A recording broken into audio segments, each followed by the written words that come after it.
Hi, I'm Heather Hubbard. I went from being a lawyer and partner at one of the largest firms in America to becoming an online personality and successful entrepreneur. I know what it takes to rise to the top.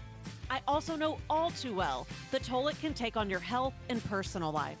So, how do you shine bright without burning out? How do you chase joy while achieving success? You're listening to the Hustle and Flow podcast.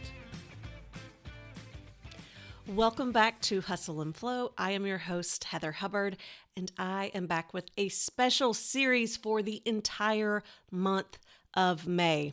It is Small Business Month, and I know so many of you who are listening own your own small businesses, or you are a service-based professional who is expected to bring in their own business. So in some ways, you are entrepreneurial. So today, and for the next 3 weeks, the entire month of May, we are going to break down 4 really great questions that will help you either get your business started or, because most people who actually listen to me are already established, so it's going to either help you grow your business even more or perhaps give you an audit. I recently went through these exercises myself to audit my own business, and it was so eye-opening because I think sometimes we just get so close to something and we're just moving right along, especially the further along we are, and we don't take the time to actually step back and say, am I still doing what I need to be doing in this moment? So, as you can see the episodes behind me, this week we are going to do the fastest way to 500K. The fastest way to 500K. And then next week we are going to cover packaging and positioning your offers. On May, let's see, I've got to actually look at the calendar. I think it's behind me. May 21, episode 192, I'm going to be bringing on a special guest, Jaquette Timmons, to talk about pricing your offers. She has been on Hustle and Flow before, but I am bringing her back because this is such an important topic. And then last, on May 28th, we will cover finding your clients, maybe your first clients, or finding your new favorite clients, finding your best clients. Regardless of where you are in your business, you're going to find so much goodness in the episodes all month long. Now, here's how these topics came up. I was actually finishing up the retreat, Joy in the Journey at Miraval, with my group in February, and I had them put on index cards on the very last day, any burning business questions that they had for me. And a lot of their questions were similar. In many ways, they were what I would call hypotheticals, so they weren't necessarily specific to their business. And when I saw them, I was like, these would be great podcast episodes. So that's what we're going to do for the next 4 weeks, and I hope you are ready. So we're going to go ahead and get started. Let's dig in with today's topic, which is the fastest way to 500K. So the question that was presented to me at Miraval was, how can I start a business that brings me $500,000 the very first year? Now, full disclosure, I'm not sure that would happen, could happen, should happen, unless you are one of those service-based professionals that I was talking about earlier, who is already part of a practice or a firm and has that much business already, so that they are opening their own place and can bring those clients with them. That really is the most likely way to make $500,000 in your very first year. I don't think that is a high probability. Now, I am all about, prove me wrong. I will be so excited if you do that. But I also want to point out that it's really important for us to have stretch goals, but realistic goals. Because if we make it too pie in the sky, we're going to get really disappointed and disheartened when we're not making progress towards that goal. And so I think it's important for you to hear that 500,000 in your first year is probably not realistic. And that's why I did not name this episode 500K in year one. I simply called it fastest way to 500K. Okay? So, these are some of the questions that I asked her, and I'm going to pose them to you as well. And the first one is, why do you want 500K? It's really important to know. Our why is always important for a few reasons. One, I'm a highly competitive person. I will compete for the most ridiculous thing just because it's a competition.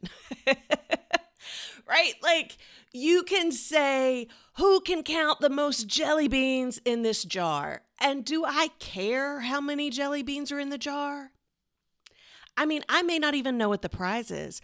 My gym had a bingo competition last summer, and I didn't even know what the prizes were. If there's a competition, like, I'm in, just because that's fun for me. But in business, sometimes we can see what's happening around us, whether it's our peers, it's our colleagues, it may just be the industry itself. I have noticed, so most of my background is actually either in law or in online businesses. And both of those industries really like to talk about six figures, and they love to talk about seven figures. So there's this concept of, are you a $100,000 business? Are you a $1 million business? And when we hear that all of the time, we may start to think, well, that's what I need. That's my marker. And it may not be what you need, right? Like, that may just be marketing, which we'll get into a little bit. Not probably too much on today's episode, but as we talk about this month, that may be a marketing technique. And it also can just be something that when you notice there are trends and people really get behind it, you're just really speaking to that common industry terminology. But it's so important. As you all know, I'm all about hustle and flow. We don't do business success just for the sake of business success around here. If you are not having the time of your life, if you are not having fun, if you are not satisfied, if you do not have joy, if you do not have peace, I don't care if you have a successful business, because that is a recipe for disaster. And it's just not the type of person that I like to work with or attract. We believe in something bigger, and we want humans, including ourselves, to be happy. So why do you want the 500K? If you ever attended one of my annual live events that we used to do pre-COVID, we always did what was called the goals ladder, where we just kept asking why. Okay, so it's like, my goal is 500K. Why is your goal 500K? And the answer might be, I want safety and security, or I want to buy a new home. Well, like, whatever it is. And the answer is whatever it is for you. There's no right or wrong in this. But then you ask again, why? Why do you want the new home? Why do you want the safety and security? And you answer that. And you keep going until you cannot come up with any more answers, because the very bottom is what you're really looking for.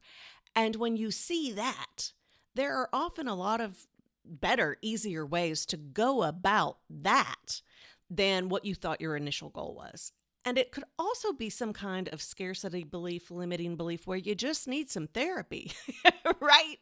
And I'm a huge proponent of therapy. So I'm not saying that in a judgmental or dismissive way. But I think it's really, really important for you to get clear on why you want 500,000. What I'm going to share with you today is going to help regardless of what that number is for you. I just want you to know that you don't have to have 500K as the goal, right? So Be honest with what it is that you want and why. Okay, that said, here was my second question for her.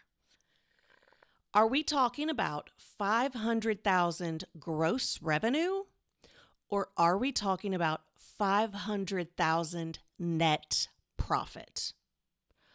Two totally different things, and it's going to make a huge difference in your strategy and your approach. If you're not familiar with what the difference is, gross revenue means that regardless of your expenses, right? Just money in the door. Your gross revenue is how much money did I bring in from services, clients, interest, whatever. What was the income that came in the door that year? That would be your gross revenue. Your net profit is how much you had left over at the end of the year. So if you bring in $500,000 gross revenue, that is not the same as net profit, because you definitely are going to have some expenses in order to bring that money in.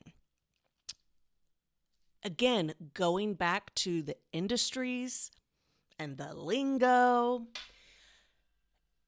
online business. It is so common to hear people say, and let me back up a little bit with online business. If people are like, aren't all businesses online? It's a bit of a term of art. It means a very specific thing. And so if you identify with that, then you know exactly what it is. If you don't identify with that and you're like, what the? It's the concept that you are mostly marketing and selling your services online. So that's like through social media. It might be ads. It's your website. You are not going to have any kind of brick and mortar space. And you serve your clients online. So for the most part, that is going to be through Zoom or telephone calls, and it allows you to support people all over the country and the world. And so that might be courses, it might be group coaching, it might be a membership. It doesn't mean that you can never go have in-person things, but even when you do in-person, it's not really in your backyard. And you are still selling and promoting it 100% through this online concept. So that's when I'm saying online business, that is what I mean. And I started my business, as if you know my story, I was a lawyer for many, many years. And then I left in 2014 to start my own personal and professional development company. And it has always been an online business and still is. Okay, so let's rewind. The question of, do you want the gross revenue or the net profit? We very rarely talk about this in our industries, at least the industries that I'm familiar with. And I work with clients in a lot of different industries, and that they all say that no one's really talking about that difference. And it's very, very important. So in the online business world, people love to talk about having $1 million launches. And it can seem like this big goal to have, like, I want $1 million launch. I want $1 million year. But to get to that, oftentimes there are huge expenses. A lot of people have affiliate programs where they are paying, it might be 40% of any referral that comes in. So now, these are just examples. I am not saying that everything out there is like this, but if you have a $1 million launch, and again, I'm just throwing hypothetical numbers out there, and just to make this easy, we're going to say that means 100 clients, and all 100 clients came in through referrals, and then you are paying out 40% in commissions. Well, you just knocked $400,000 off of your bottom line, and that's just in commissions. There's also generally big teams around these $1 million launches. So you're going to have either employees, independent contractors, probably both. You've got copywriters, you've got graphic designers, You are running ads. And so you probably are paying people to run those ads, and you have to pay for the money to whether it's Facebook or Google or LinkedIn to actually, pay them for the ads as well. So that's a huge expense. They really do add up. And so at the end of the day, the net profit on $1 million launch could be 200,000. And I am very familiar with situations where that was the case. Now, that is not always the case because some people are super focused on their profit. But when you put yourself out there and say, oh, I've had $1 million launch, that is not nearly as impressive to me as you telling me what your net profit was, right? Because if you went in the hole or you only, let's say, paid yourself $100,000, well, that can be a bit of a misnomer. So I really encourage you, when you are hearing people say, oh, I made this much money or I have made this much money on a launch, that may not mean that that's what they brought home. And a lot of the people that I serve who are in businesses, they actually started as a service-based professional or expert. So they have a very professional expertise. And so when they're stepping in, they were employees first and foremost. Most of them didn't start out doing startups or entrepreneurs or like just a business right out of their schooling. And so it was so funny. I remember there was a physician, we were in a program together many years ago, and she was like, I kept hearing people say that they were making this amount of money, and I realized that they're not actually making that money. That's their revenue. So when she heard them saying that they were making it, right? So it's like you might have a coach or consultant, and they're like, oh, I made $500,000. Well, they may not have paid themselves anything, or they only paid themselves $50,000. And she was like, I thought that meant that's what they were like taking home. And so this really is the difference. Now, when you've got a business, your net profit is not necessarily your take home. But that's a discussion for a totally different day. That's the whole financing, accounting, all of that. But you can still think of it in those terms, right? Like, what is the profit at the end of the day? And that's what, as the business owner, that would be available to you to take. So that's the question. Are you talking about revenue or profit? And her answer was profit. Okay, well, if we're talking about profit, then how much money are we talking about that you would actually need to be making revenue-wise? That's going to be a much bigger number, right? So that would be my question for you. Whatever your number is, whether it's 100,000, whether it's 500,000, whether it's 1 million, whether it's 10 million, 100 million, 1 billion, I don't really care what your number is. I just want to know, are you talking about gross revenue or net profit? It matters. All right. Her answer was net profit. So we'll go through that scenario first, and then I'll tell you how that might look a little bit different if the answer was gross revenue. So the fastest way to 500K profit is a high service offer. Sometimes you will hear this called as like a high ticket offer, high retainer offers, and low expenses. You want your overhead as little as possible. And right, this makes sense. If you are talking about profit, then you got to do some math. You're going to have your revenue minus your expenses equals your profit. Okay? So hopefully this makes sense. Like, the lower the expense, the more you get to keep. And the higher you bring in, the quicker you're going to get to that number. So I think a lot of times when people have businesses, especially service-based businesses, they want to make their programs, their offers affordable. But oftentimes, this is my experience with clients, oftentimes it is just as difficult to sell a lower dollar amount item than it is a higher dollar amount item. The effort that goes in. In fact, it's more difficult. Because with lower priced items, you need numbers. You need to be able to reach a lot of different people to have the volume for it to make sense. And to have volume, then you have to have a much bigger platform, which means you're going to have to do a lot more marketing. Also, the more people that you are serving, the more you're actually going to have on the back end. So you're probably going to have a bigger team. You're going to have more infrastructure. So if you're bringing in a lot of different people at that lower price point, you've got to be able to onboard them. You have to be able to serve them. You have to be able to manage all of the people serving them. You're going to have more complaints probably. I will tell you, I have had far more complaints from my lower priced items than my higher priced items because you tend to be attracting a different type of client. And so if you want 500K or whatever your number is, the fastest way to get there is through a service where you are serving less people, but at a much higher price point.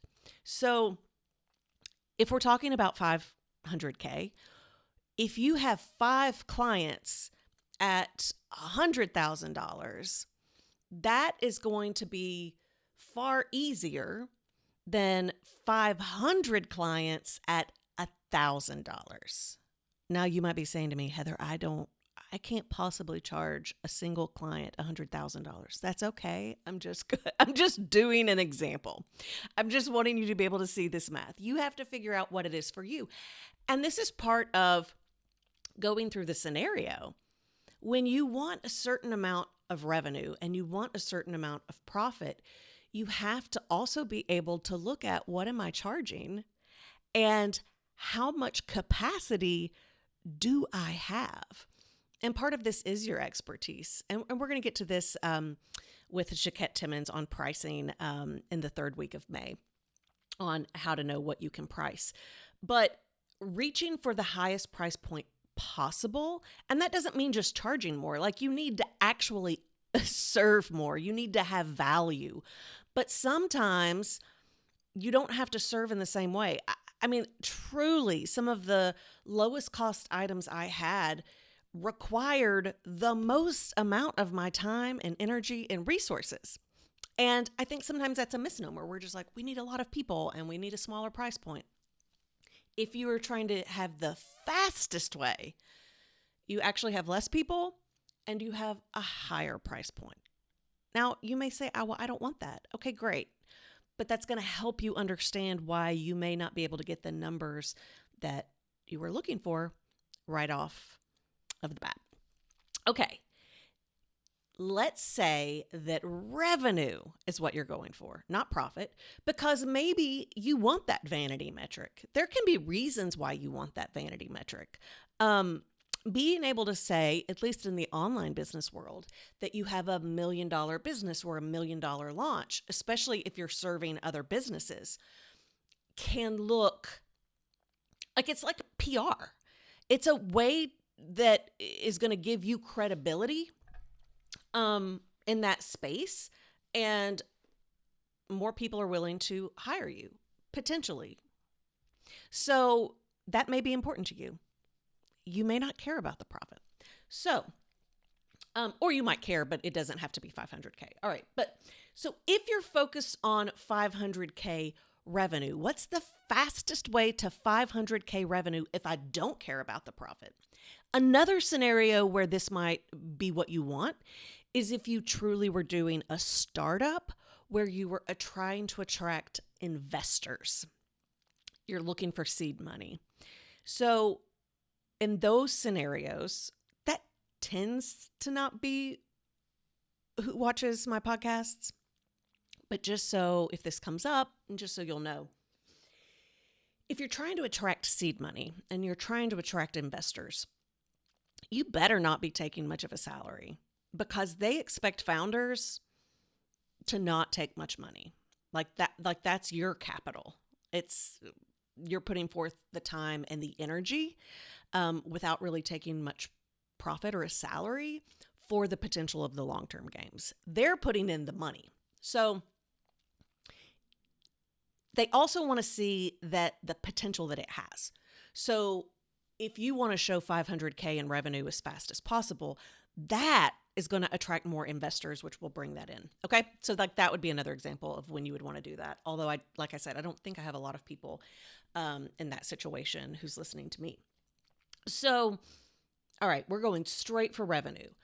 Well, this is where you're going to have a big team. Like you need to invest. You need to have advertising. You need a strong brand. You need strong awareness. You need great copy. You need great graphics. That website needs to be stellar. You probably are selling a lot of things to a lot of people. In that startup situation, it's actually probably a product, less of a service. But if you're in just a business, more of like a service-based business where you're trying to get that revenue point to there, then you might be looking at, we want higher volume and we don't necessarily need the higher price point. Now, you could still do that higher price point. That can get you to that revenue very quickly as well. But you have the added option that you did not have before in the profit only situation, where you can go with lower price points and you're focusing on the volume. But again, at that point, you have the expenses available to hire that team to really build it out. You might have other consultants, you might have other partners, you might have coaches, entire departments. That's really where you would invest. So hopefully that is giving you a little bit of clarity as to whatever your number is and what you're trying to get to as fast as possible, how you would want to structure your business. Now, one more disclaimer, and it kind of goes back to what I was talking about at the beginning. If we're truly talking about the fastest way to 500K, we would not care about our values. We would not care about our work-life balance. We would not care about the product or service we're selling. We would not care about our happiness and satisfaction. I mean, if we're being truly honest with this hypothetical, the fastest way is to not care about any of those things. I highly encourage you to not go down that path. I highly encourage you to know your values and lean in to your values, and do not offer services that are not aligned with your values. Do not work with clients who are not aligned with your values. Do not forget that work-life balance is not only good for you as a human and your soul, but it's also good for the longevity of your business, because we don't want to just hit 500K and then totally burn out, right? So think about that. Also, your success, your satisfaction, your happiness, the joy in the journey, which you all know I'm a big proponent of. I think that matters. And not only may that change what your number is that you're going for, but it may change some of the decisions that you make. And when you change the decisions that you make, what it does is it informs that number. For me personally, I love to have the autonomy and flexibility to be creative and play. So, throughout my business, I have had different offers. I have not always followed the advice I've shared in this particular episode, because the fastest way to 500K is not actually my goal. It's not actually aligned with what I'm trying to accomplish. But I wanted to provide you all that scenario of this would be the fastest way. But it's good to know that strategy and that information, and to then be able to say, okay, I could serve just this client. I could do it just this way, But if that's not bringing me happiness or joy, well, what's the point? Because I think that most people get into business because they want the freedom, because they want the autonomy, because they want the flexibility, because they think it's going to bring them more joy. And so please don't forget those things. And so if something is going to get you to the goal, but it's not aligned with who you are and what you want, then make those tweaks and then adjust your goal. And then it's all very realistic and you can be really satisfied and fulfilled with what you are trying to accomplish.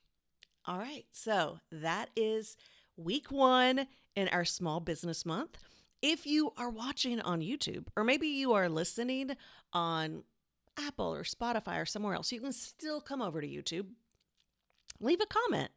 Let me know if you have any questions about what I have covered today.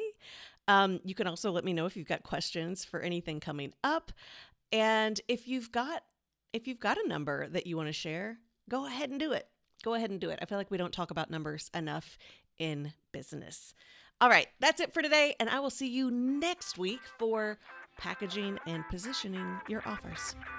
Thank you so much for joining me for this week's podcast. If you're watching on YouTube, give the episode a like and leave a comment below so we can keep the conversation going. Also, be sure to subscribe to the channel so you never miss a future episode or announcement. Listening on Apple, Spotify, or another podcast app, you can watch the video and join in the after-show conversation by visiting hustleandflowpodcast.com.